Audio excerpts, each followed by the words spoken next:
Did you ever a library cancel on you because your personal positions on something like politics? Is that even possible in this industry? Of course it's possible. And no, it's never happened to me because I don't talk about politics with anybody.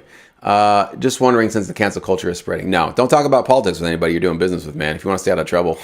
Do you need to put your opinion out in front of your music libraries? Do you really need them to know what you feel about it? I don't care what side of the divide you are. Have your opinions. That's great. Talk with your friends and family. Talk with somebody that you'd like to have conversations. Do you have to spread and have your conversations, especially now as things are really, really amped up? Do we have to talk about that stuff with our business partners? No, I would think it's very foolish actually to do that. So, if you have stuff on your social media that you're worried that they're going to see, maybe you think about that. Yeah, can you control this? Can you control where we are in the world right now? No.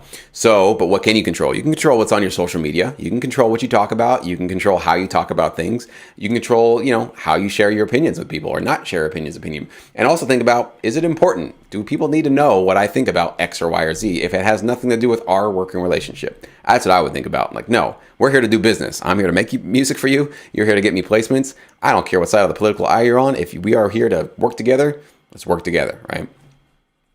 It's actually one of the coolest things about music, guys, is that music gets you through barriers, right? People on both sides of a debate can connect on music. Racial, differences you can connect to people through music. Like, music is one of those things that can tie people in very different places in the world together, and that's what's really awesome about what we do here.